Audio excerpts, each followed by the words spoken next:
In today's video, we're going to be showing you how to replace the blower motor on your MrCool ceiling cassette system. Now, this can become critical when your blower motor starts to make noise or is just not blowing like it used to. This can also be a great opportunity to clean the blower wheel if you've been running this for a long period of time. So with that, let's jump right into it. All right, so here is our ceiling cassette by MrCool. Now, there are some other brands, I believe Mitsubishi and Blue Ridge and some others use this same exact design, but MrCool definitely has a proprietary linking system that allows you to run this head unit very easily from your smartphone. So I definitely love the MrCool design, but again, this could apply to several different brand models if they look exactly the same as this. So this is going to be what you're going to see in the ceiling. This is obviously a demo unit, so everything is going to be reversed if you're doing this while it's in the ceiling. But primarily what we need to do, the motor is on this end where the electronics are, and the wheel is behind this V coil. So this is going to be our drain pan. We're going to need to remove these screws. I've already removed some of them here. Basically all of the screws that hold this bottom drain pan in place. To start with, we're going to show you all of the screws that need to be removed here, and then we need to remove this cover box here. Okay, so before we touch anything, the power is going to be on if this is an actively running system. All we have to do is turn the breaker off here, and if you want to, you can turn the breaker off for the AC unit, but this is basically isolating any power that's going to the board, to any of the electronics beyond the breaker. Okay, so these ones with the metal here are going to be what attaches the plastic finished cover to this base unit. But these screws here that have a Phillips head that just go into the plastic, these are going to need to be removed. So there's one there. I believe there was one here that I already removed, one there, and one here. There are two here at the very edge. And then lastly, there is one right here that we need to remove. Now, once we have those screws removed, we do need to pull this little tab right here. So you simply push this in with a finger and it comes loose like that. And we'll demonstrate it on this other one. And there's one more on this side, so we're just gonna push in with our finger and this just pops out. Now, as you can see, this is completely loose. So we can, at this point, just let this guy hang. And this is also a great opportunity to clean this drain pan if there's any mildew or debris collected in here. Now, if we want to remove this altogether so it's not hanging, what we're going to need to do next is remove this. And we have to remove this cover anyways. And it's just two screws. One is already removed, so one there and one there. And that gives us access to our control board. Now, the only two things that are holding this in place that we can remove is these two sensors right here. So we can simply slide these off. And the great part about this is they can only go in one place. You can't really get these messed up and connected to the wrong part. So we're just going to disconnect both of these. And then you can just take this whole drain tray and set it aside. Okay, so next what we're gonna do is just disconnect everything that goes through here. So there's just 3 wires here, so super basic. And you can take a video just to make sure, note where everything goes. So we're just gonna kind of let this hang like that, and that's going to isolate everything. Now, the last thing we need to disconnect is this guy, and this goes to the motor. So once you have that disconnected, we'll just let it hang. Just tuck it in here. If you have this upside down, obviously it's just gonna hang out.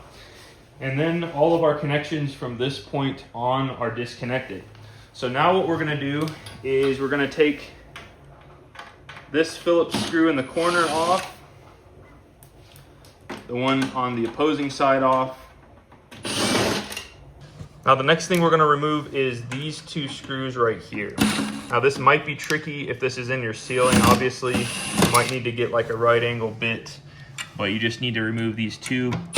Or you could even just do this with a regular screwdriver.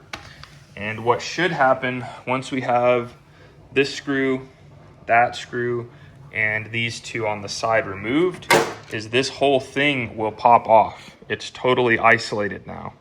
Now at this point that you have everything disconnected, you're obviously going to have your high voltage wires coming in, which are going to be live. So I would probably advise just turning the breaker off for the whole system. And then once this box is free, as we've shown, we can basically just let this hang, and you should have slack right here to where you can just let this hang and proceed with your motor replacement. Now we have access to our motor, and it's going to be super easy to replace this. All right, so next what we're going to do is take our Phillips, and this little cover of our motor kind of pivots like this, but the screw for this other side is covered by our A coil or V coil, however you want to say it. So we're going to set this aside, and we're going to take these two V coil screws out. This one here on the top and this one on the bottom. And this should allow this coil to just be free hanging like this. So we can now take our screwdriver, kind of go in at an angle, and we can remove this screw. Then we remove our next one.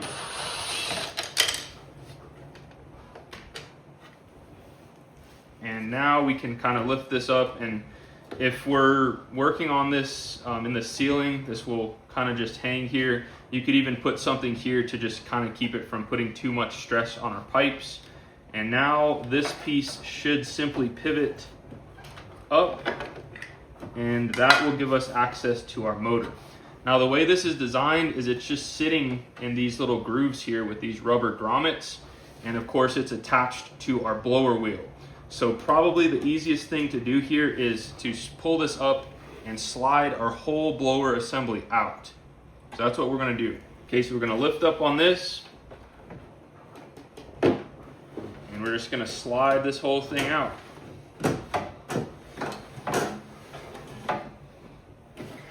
Easy peasy. And then temporarily you can just attach your coil back to keep it from hanging too much. And there we have it. Okay, so here's the blower motor as well as the blower wheel. Again, a great opportunity to clean this out. Now, alternatively, if you don't want to pull this whole wheel out, if it's not super dirty from what you can see, this is how we're going to remove that. So right there, there's a Phillips bit set screw. We're simply going to remove that set screw, and this will just slide right out. We can then pop our new one in, and we're good to go. All right, so there we have a better visual of our Phillips. So we're simply going to slide our screwdriver in there, crack that loose. You don't have to take it off all the way, just loosen it. Maybe a touch more. And then this wheel will just slide out. So you can see there that there's an inset, so you have to remove that set screw enough to where it will slide over that groove, and now our motor is completely free. And now we're just going to do this in reverse order. So we're going to take our new motor, slip it in, and I believe you slip it in all the way until it butts up against that connector there. Tighten it down, and you are good to go. Now you will have some flexibility here, and that's the whole purpose of these grommets. Now as you can see, the new motor comes with these grommets pre-attached, which is really nice, but if it doesn't, you would have to remove these grommets, pop them on the new motor, and then you're good to go. Okay, so again, we're just going to do this in reverse order. So we'll slide this down enough to where we can slide this in. And this part is going to be a little bit tricky, but I'll show you the trick to it.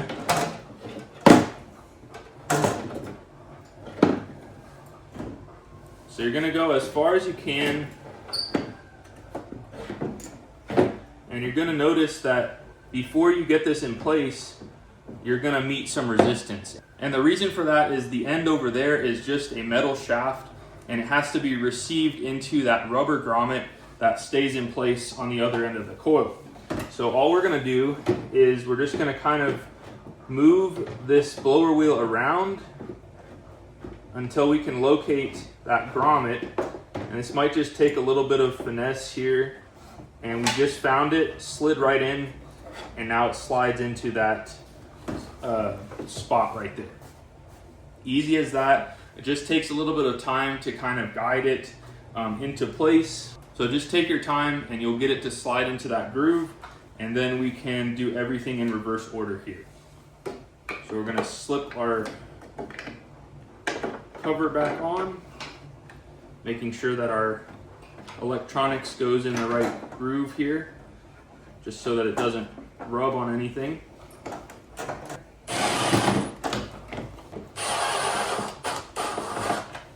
And then our 2 screws holding our coil in place.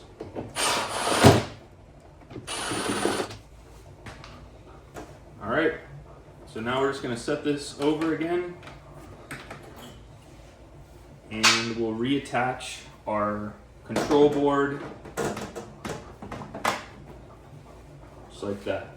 So again, we have 1 screw in this corner, 1 screw in this corner, and then the 2 that we removed on the side where our breaker is. Okay, now we're just gonna make our connections just like we took them off. So this is just gonna go in its little groove here, just like that. And we'll plug that new motor in. Again, don't be scared to just take a few pictures so that you know where everything goes, but they will generally line up with where they need to go. So you can't really get it wrong.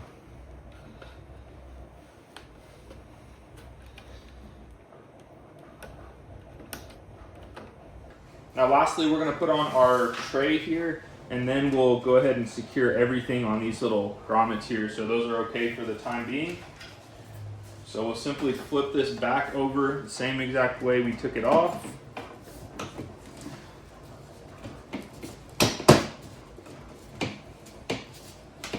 Okay, so now that all of our screws are back in, we're just going to make sure everything is secured with these little rubber grommets here. And we have a little bit of wiggle room here, but in hindsight, I should have routed these first. That's all right.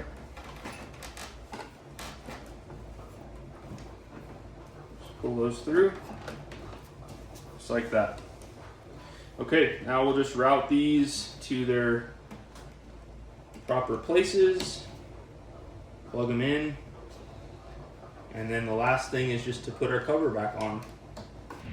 Well guys, if you have a little bit of DIY skills, I feel like anyone can replace this blower motor on your ceiling cassette system and save hundreds, if not thousands of dollars. Now, if you're interested in seeing the full installation video of this 4-zone ceiling cassette system that I installed at my house, you can find that video right there, and I'm sure you'll find it informative. Until next time, you guys be safe. Later.